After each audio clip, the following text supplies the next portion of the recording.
Great. Shalom Aleichem. Good evening. Welcome, everybody.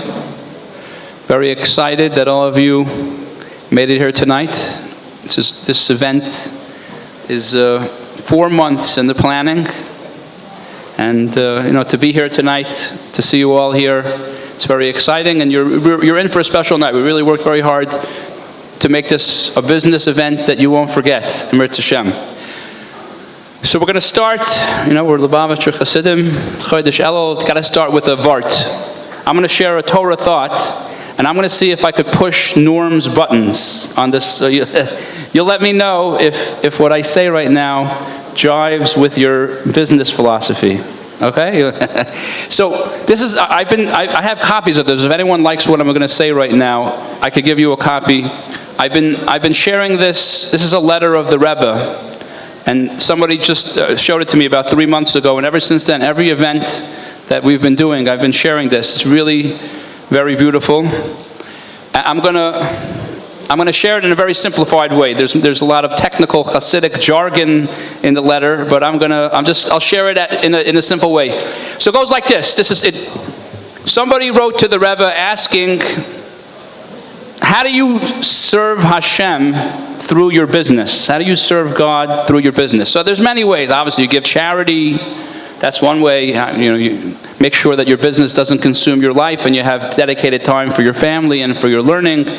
But here in this letter, the Rebbe says as follows, very beautiful. The Rebbe says how you could refine yourself through your business as follows. Step number 1, you have a business, right? And down the road, let's say we're talking old days when things were all retail. Down the road, you have a nice, thriving business that's going strong. You have customers, revenues coming in, and all of a sudden, down the road, a competitor opens up. What's your gut reaction when the competitor opens, the door? Right? So for most people, it would be anger, it would be jealousy, resentment. So the Rebbe says, if you want to serve God, the first thing you do is you close your eyes and you say to yourself, all my money comes from God. Nobody could take it away from me. Having a competitor is not going to, if God wants me to have the money, it's coming with the competitor down the block. And if he doesn't want me to have the money, even without the competitor, I'm not getting the money. Chill out. Don't be upset. Don't get angry. Don't let it bother you. That's step 1 in serving Hashem. Don't let competition bother you. Be at peace. Now, if you want to go to an even higher level, the Rebbe says, an even higher level of serving God is you close your eyes and you say, you know something? If all my money is preordained from God and it's going to come to me no matter what, not only am I not upset at my neighbor for moving in on down the block from me, I have all these connections. Let me go say hello and let me offer my help to that person. That's, you guys are familiar with the words. Step 1 is iskafia, right? You hold yourself back from getting angry. Step 2 is eshapcha. Not only are you not upset, you go out and you help that person. And then the two of you together do even more business, right? And today in America, we know that works because that's what a shopping mall is, right? You bring all the competitors together, and instead of, then they make even more money. So this is the Rebbe's insight into how to serve Hashem through your business. Without further ado, I'm very honored tonight. You should all be honored. Norm, our speaker tonight, is a tremendous business person. He's somebody who's built and sold 3 tremendous businesses for dollar figures that are beyond what any of our bank accounts have ever seen. He's somebody who climbed the ropes, fell down the ropes, climbed back up again, and went even higher. He's a business thought leader. People turn to him. He writes popular articles that are read on Inc. magazine, and he's a tremendous business orator. We had this close of having him 2 years ago, and he came and he shared, and it was a tremendous, tremendous presentation. And on top of that, he's a friend of Chabad. He lives in Long Beach, New York, and the shliach will be here soon, my chavrusa, Rabbi Eli Goodman. And Norm is a tremendous supporter. If you go to Long Beach, you'll see that the new Chabad Center is the Norm and Elaine Brodsky Chabad Center of Long Beach. You could. Anyway. But Norm is a real mensch. After he spoke last time, he said, "Rabbi, I love what you do. Anytime, reach out to me." And, you know, I couldn't think of a better night to have him than tonight. And so without further ado, thank you very much, Norm. Please come. What's that? You can just come off. It comes off. Thank you, Rabbi. Thank you very much. So, what am I going to speak about tonight? So maybe I'll tell a little bit about my story and how I got started and things of that nature. So I had a lot of education. I graduated college, and then I went on to law school, and I became a lawyer. And there's one thing I can impart upon you is you must end up doing what you love. Because if you end up, if you're working for somebody, you start your own business, if you don't love it, you're going to hate your life. So what I did is one morning I'm sleeping in bed and my wife says, "Get up, you got to go to work." I says, "I'm not going to do this anymore. I hate what I do." She says, "But you started this business. You have people working for you." I said, "I don't care. I can't be a lawyer the rest of my life." She says, "How are we going to live?" I said, "You teach school. It's enough to pay the rent, and we'll figure it out." And that's how I started on my journey that's lasts even till today. I started out looking for a business. How many people are looking to get into business here? 1, 2, 3, 4, 5, 6, 7, 8, 9, 10, 11, 12, 13. Okay. How many people are already in business here? Okay. How many people want to be in business here? Okay, we covered about everybody. Okay. So what do you do? How do you start a business? What business do you start? Are those the questions you're asking yourself? And that's what I asked myself. What am I going to do? I knew then that this country was heading towards a service country. In the days when I started, it was a manufacturing country. So I knew that I'd have to start a service business. So I started, the first thing I did was get a job in a service business. The first job that I had is I went to work in a car wash.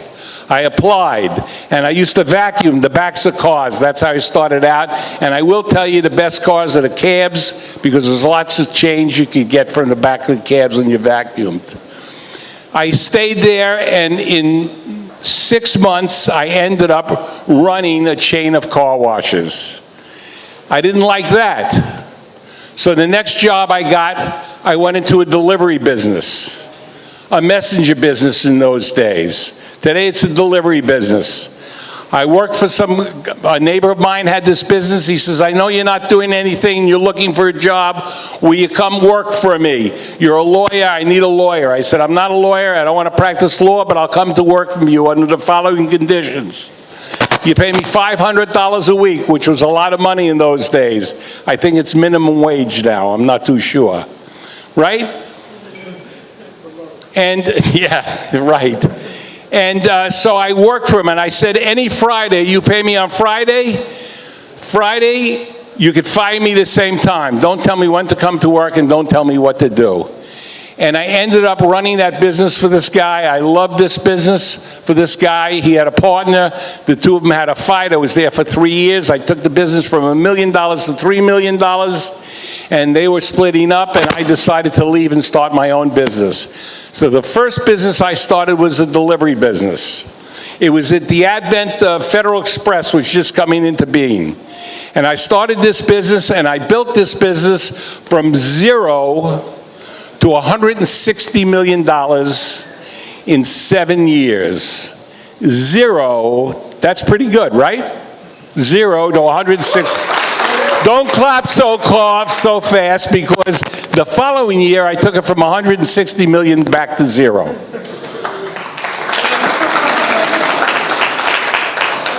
It sucked then, it still sucks now, okay? But, you know, we all have failures in life. And what makes you great in life is to overcome those failures. And one of the things when you have a failure, whether it be in your business, your home life, whatever it is, you have to say, what did I do to contribute to that failure? Because if you don't do that, you're destined to repeat the same thing over and over again. Can I have a glass of water, please, when you get a chance? Or seltzer? Okay, so what I discovered was I had bought a business that did $40 million in sales. It was a financial printer. And that business, either one, doesn't matter. That business, when the stock market crashed in 1987, went to zero.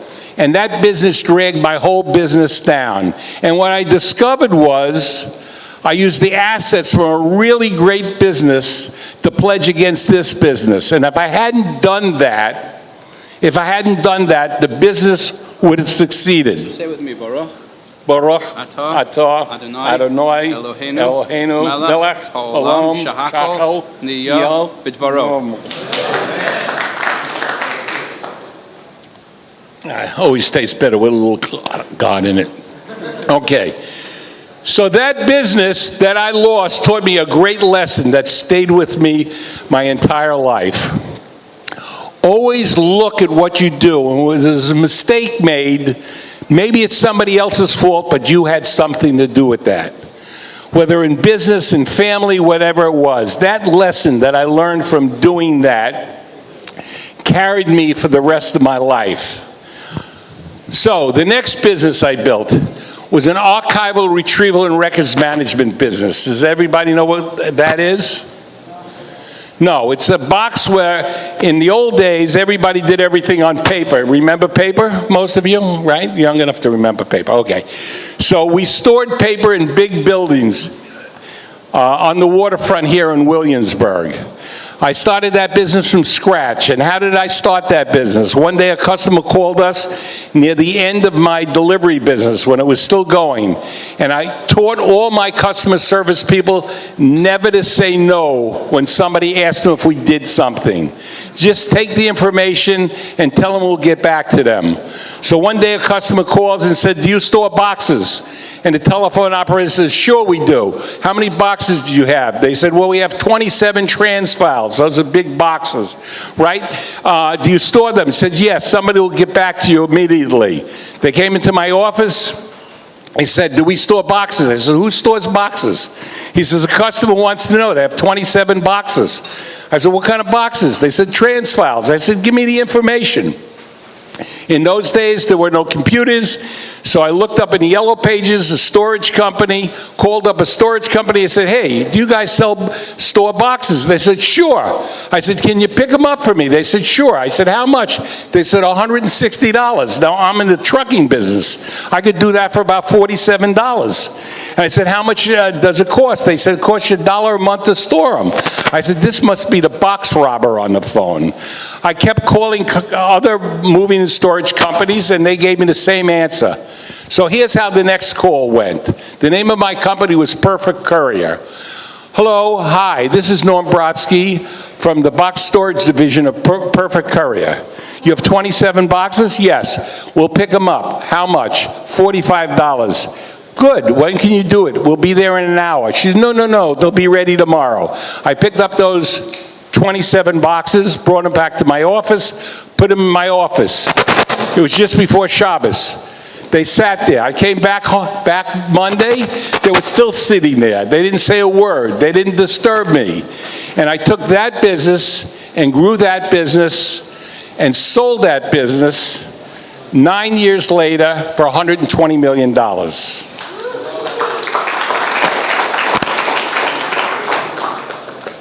If you keep your eyes open, you hear things and see things.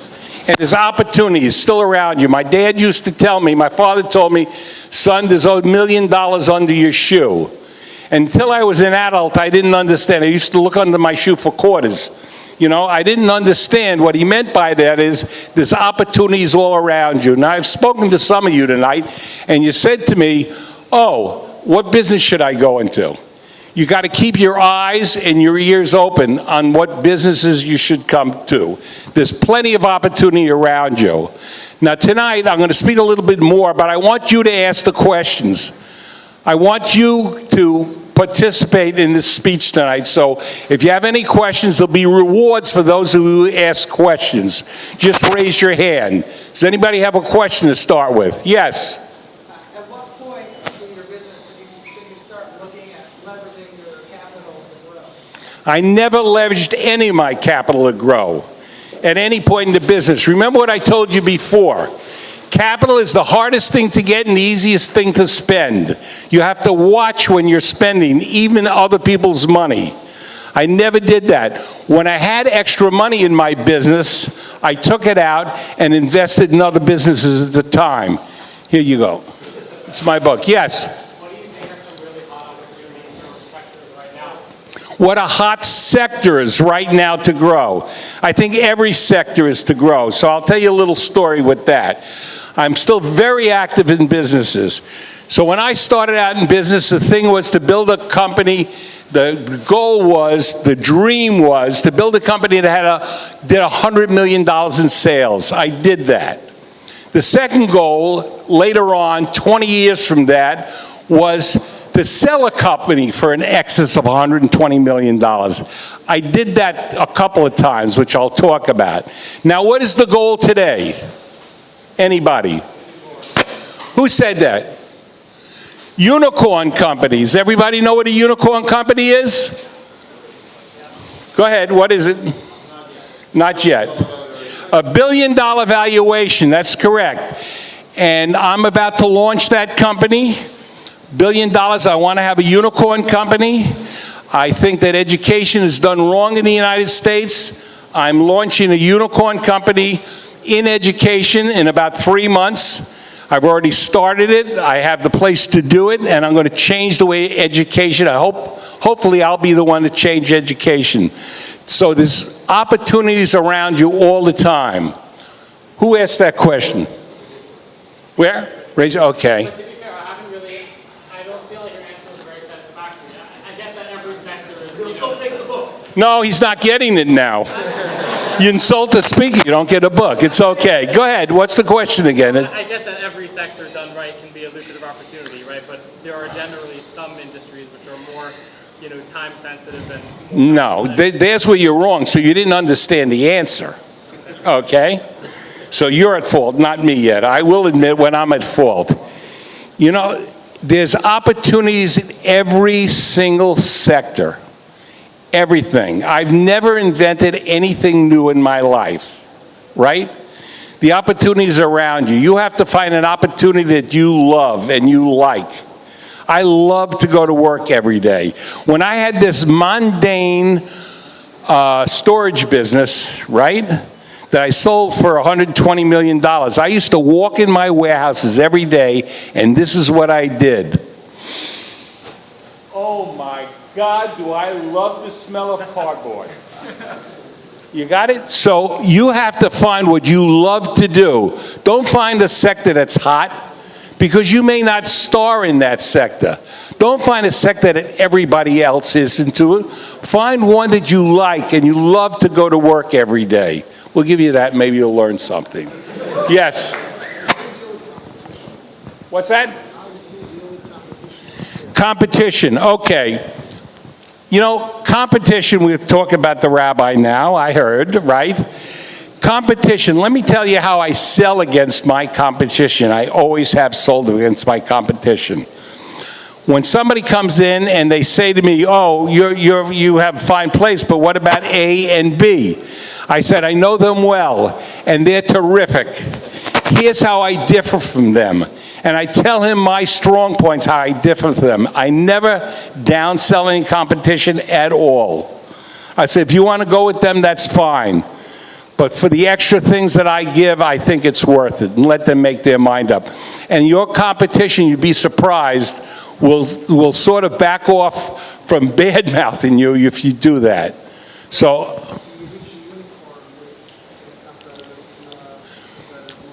there is no competition right now. Let me tell you about education, higher education, my belief in higher education.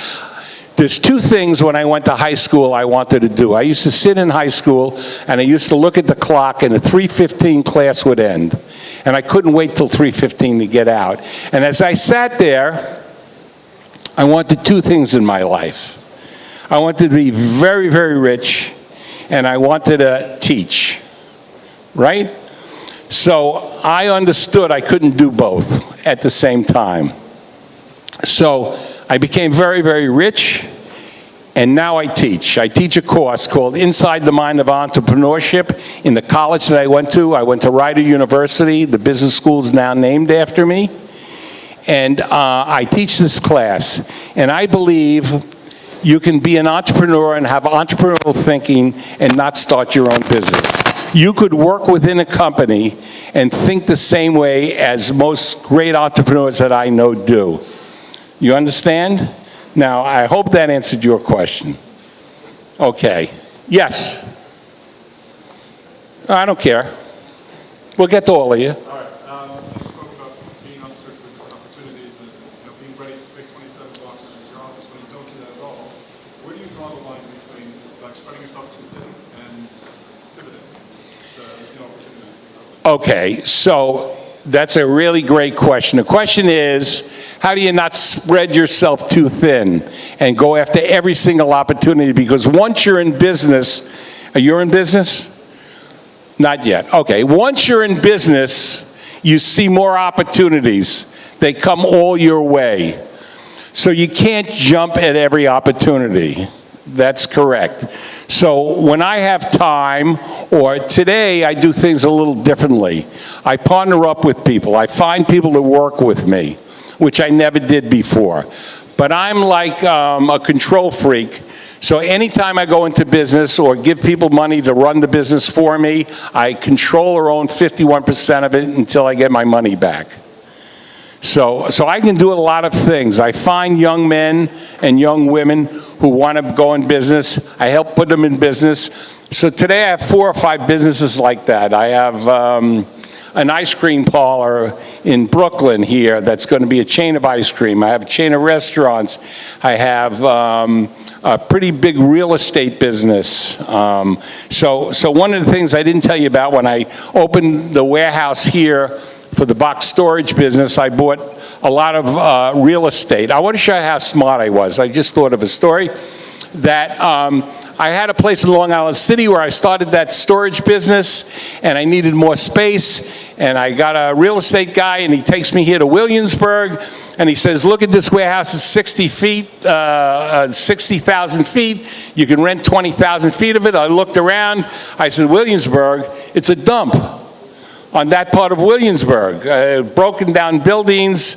There were women of ill repute in the street. A lot of things were going on in Williamsburg at that time. And so we kept looking around, and he brought me back to Williamsburg. And I said, hey, Dick, I said, you bring me to Williamsburg once again, I'm going to get a new real estate agent.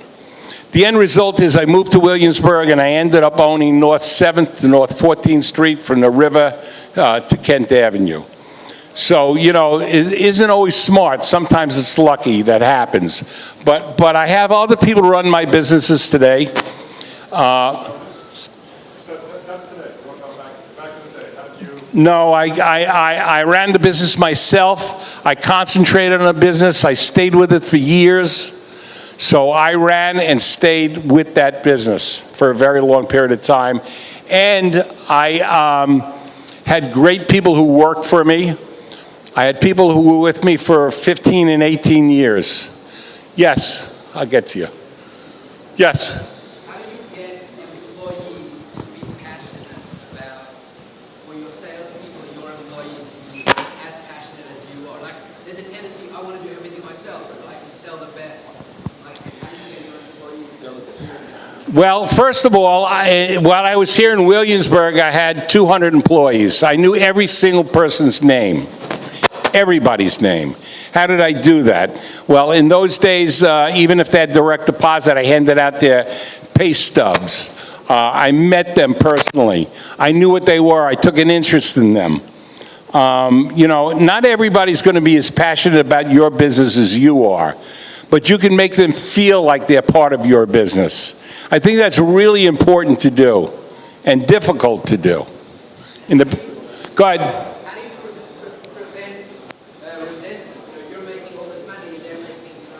Well, I really didn't tell anybody how much money I was making, but they know you're making more money than them. They know it. You're taking the risk. You're there. They're there from 9 to 5. You're there from start to finish. I can't really answer that question, but I did things for them.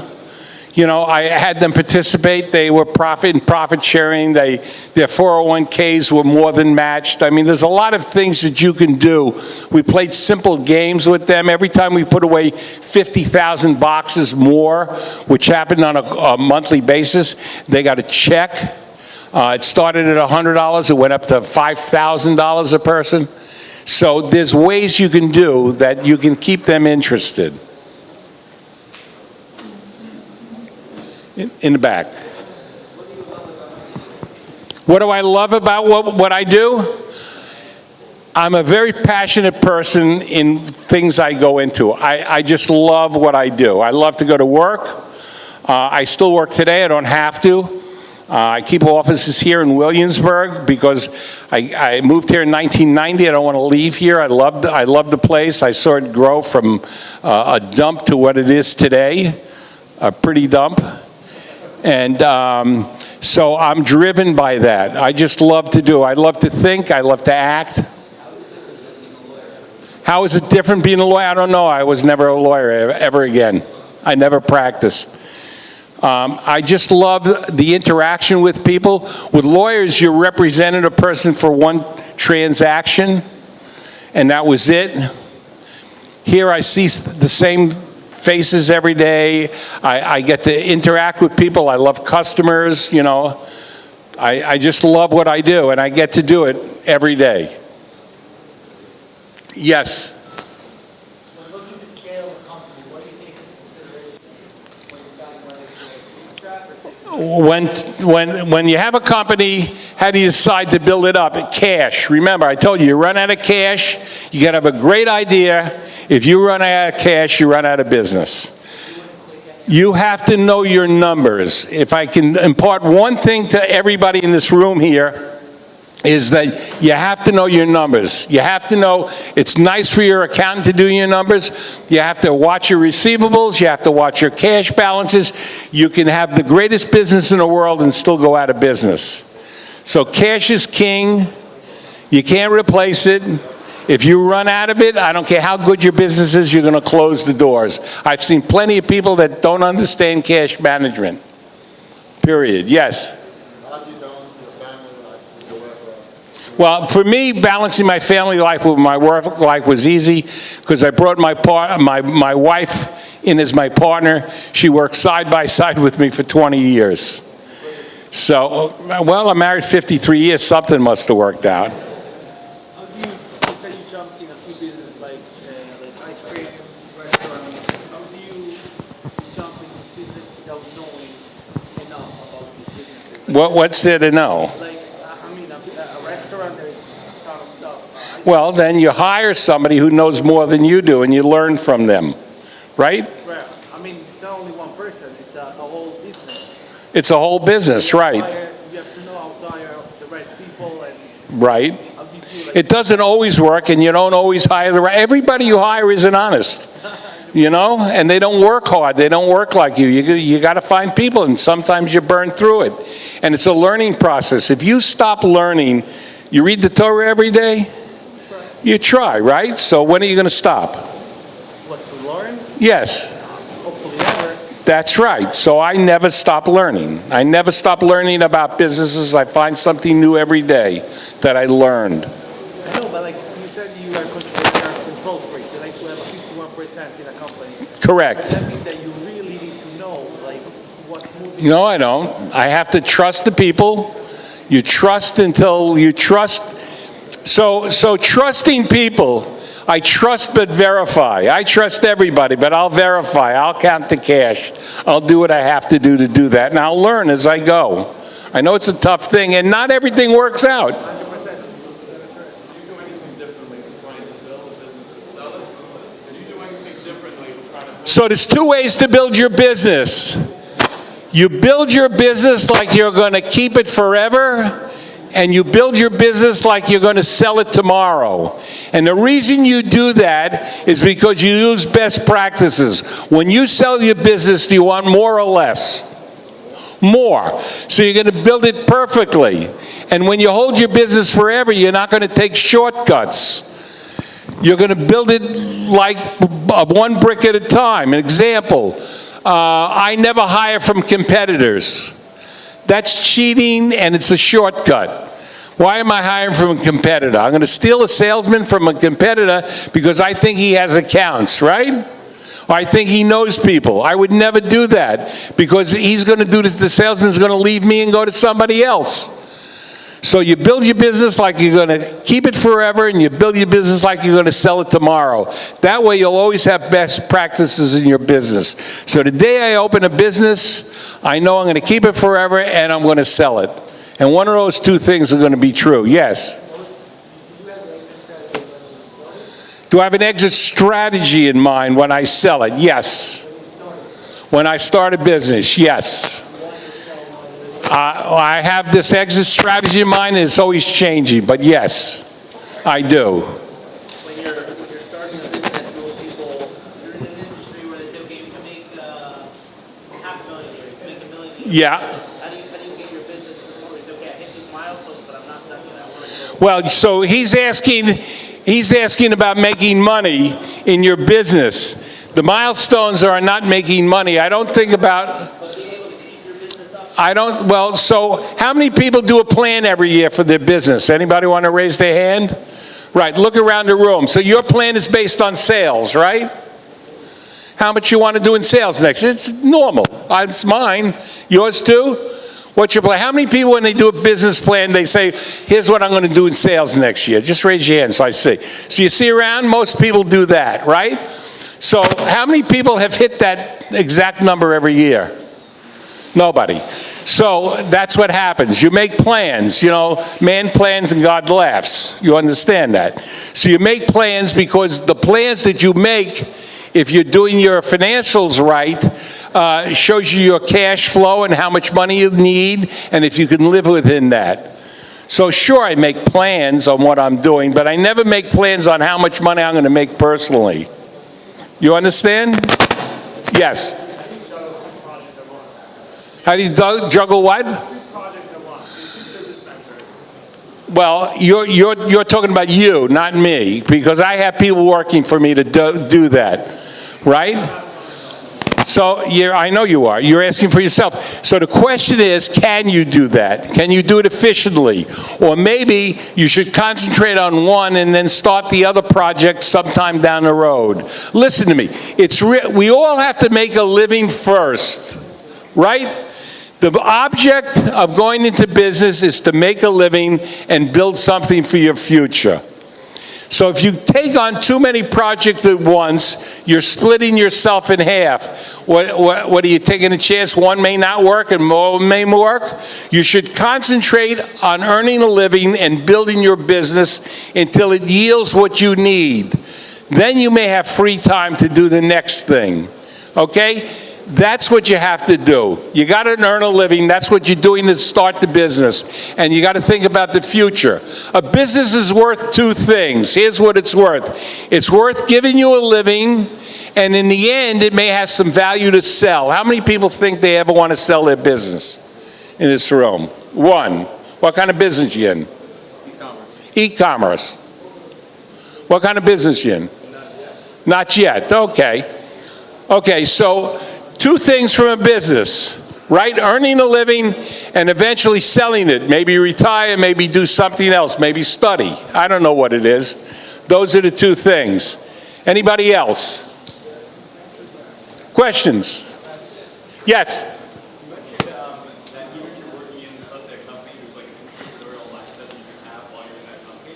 What do you mean by that? What's that kind of mindset? So the mindset is, how can I do things better? How can I maximize profits for the company? So you will have employees that do that, and you should encourage that. How do you encourage people to maximize profits? You have them share somewhat in their profits.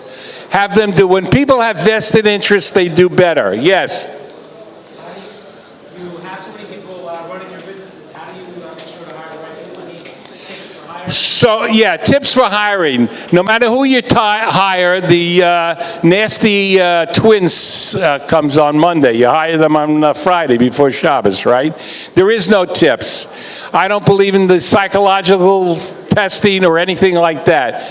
You try them out. That's how you know. There's no magic formula, even though people say there's a magic formula in hiring. Yes?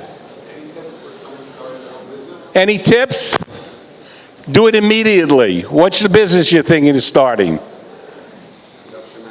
Production management. Go ahead. Do you have experience? Do you know what to do? Some. Okay. Can you get a client? One? If you could try.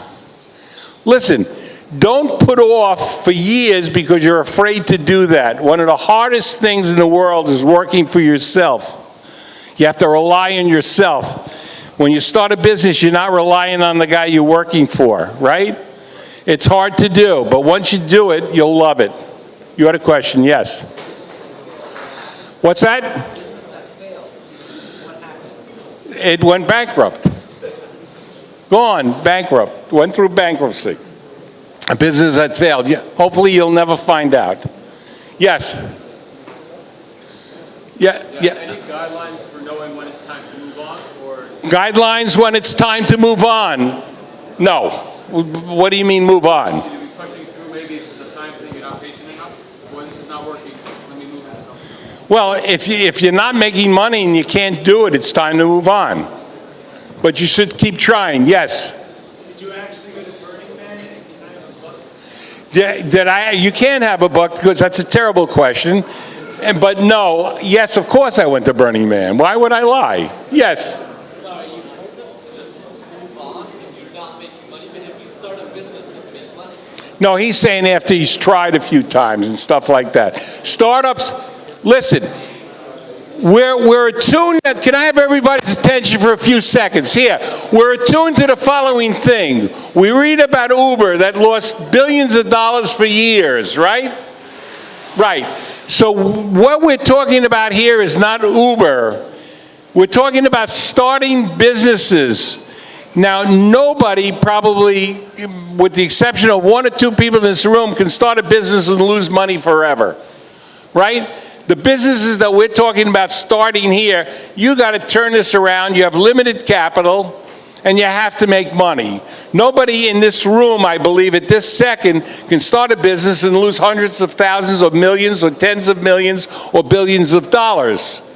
So lots of businesses that you're talking about today are financially backed by wealthy people or banks or institutions. They lose money and they figure the sales are bigger and bigger and bigger, and eventually they'll make money, right?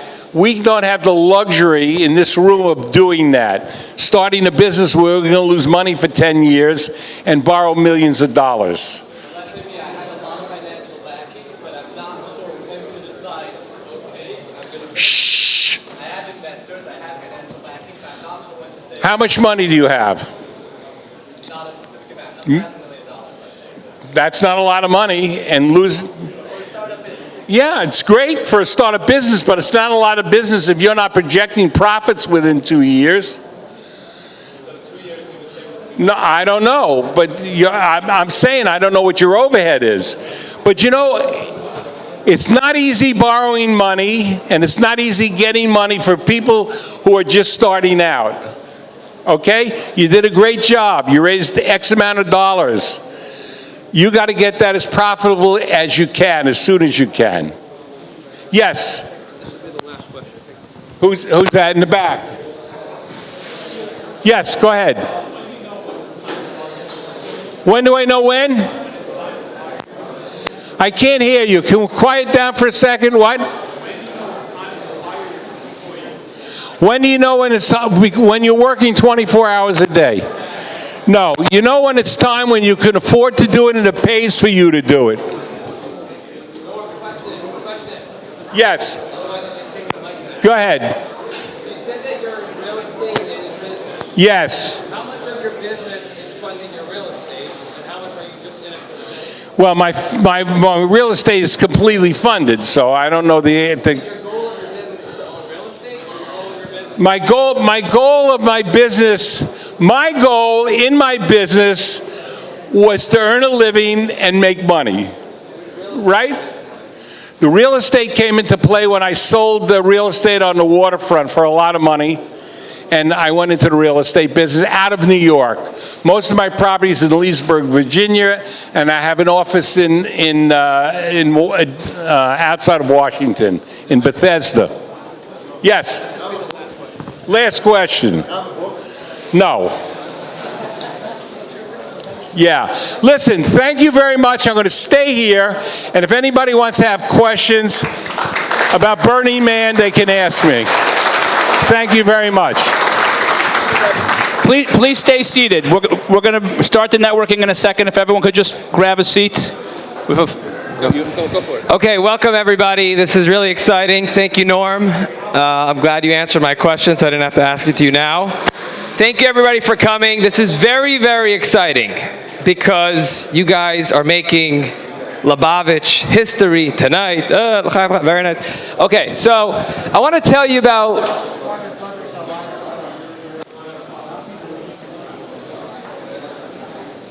what was behind this event tonight. So in February, we had a very nice evening called the Founders Circle, which a handful of you are a part of. And when that was happening, I kept getting calls from young guys, some of you in the room, saying, I want to come.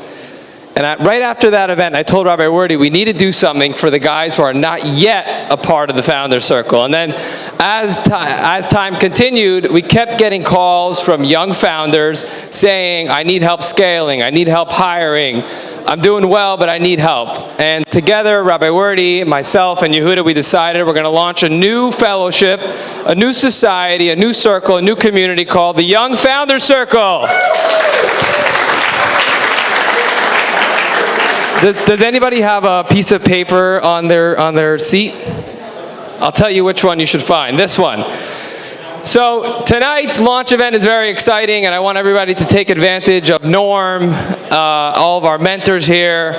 But tonight is also the launch of the Young Founders Circle Network. This is a network where we're going to be building a club, a society within Lubavitch where we're going to service you and help you start your business, whether it's mentorship, whether it's networking events, whether it's our roundtable, whether it's funding, anything you need to help you start and build and grow your business is right here on this form. There's a little barcode here. I'm going to give you all 30 seconds to pull out your phones, scan the barcode, 29, 28,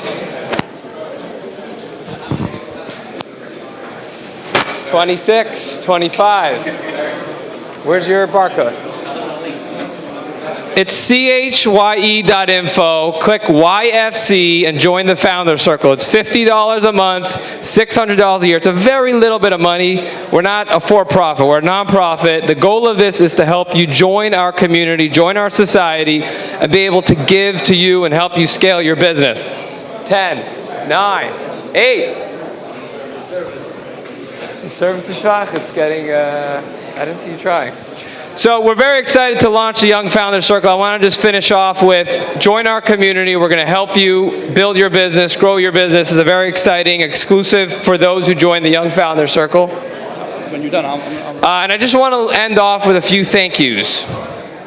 Well, first of all, I want to add one thing before you click the link and put your credit card in and join the Young Founders Circle. One of our sponsors here tonight is a very nice guy. He's not actually here. He has a surgery on his foot. And he sent me a message after he helped sponsor, and he said that another guy in our network told him every time he gives tzedakah, people want to do business with him. So the biggest asset is to be a part of a community and give tzedakah. Just a few thank yous before we wrap up, and then the food and drinks will be all open, and we should get... If everyone could just give their attention for 2 minutes before... Okay, no, it's important. Okay, so first of all, I would like to thank Yehuda Tenenbaum, who is very involved in the Young Founders Circle. Yehuda helped pull off this entire event from A to Z, and he worked very closely with Galia, who helped produce this entire event. This event was actually supposed to happen a week ago before Norm decided to go to Burning Man, so together they produced 2 events. I want to thank Rabbi Wordy, the founder and visionary of CHYE. I want to thank our sponsors, Ainsworth and Gorkin, Eagle Prep, Mendel Bergstein of Branded Design, Live Fit Studios, Simpo Travel, Shmuley Simpson. Yeah, 1 second. You want to come up? CHYE, you want to come up for a second? We're just going to give our... Okay, 1 second. Very important. We're switching to networking in a second, and it's important to know that this part of the event is very critical. We designed it so that you guys should maximize your opportunities now. We brought some very special mentors. Norm is staying. Together with Norm, we have 6 special mentors who happen to also be board members of CHYE. We have Mayor Eichler, who's sitting over here. Wave to everybody, please. Mayor could talk business strategy with you. Standing in the back, I see Yankee Markowitz. He could talk business strategy and business finance. I have my brother Morty. Morty, you want to just wave? If you're Morty, yo. Okay, if you guys are in real estate and you want to talk real estate, my brother Morty's here for you. Okay, we have Arla Pinson. Are you here? He's here. He could talk business finance and investing. Okay, we have Nussi Sternberg. Where's Nussi? You're here. Nussi could talk operations and Amazon. Okay. And Menachem Light. Menachem, are you here? Yes? Where's Menachem? Okay, wave your hand. Menachem could talk startup and business strategy. These guys are amazing business people, and they're here to answer your questions for the rest of the night. Before we switch over, I want to call up a few of our sponsors just to share what they do. I want to thank Shia Gorkin, who was a big sponsor for tonight, to please just come and share for a moment. First of all, I'd like to thank Rabbi Morty and the CHYE team for putting this beautiful event together. It's really nice to see all of you young entrepreneurs and, you know, future millionaires and billionaires in one room collaborating and really, you know, planning the future for Crown Heights and the Lubavitch community at large. I'd like to thank Norm. I don't know where he is, but thank you, Norm, for the wonderful presentation.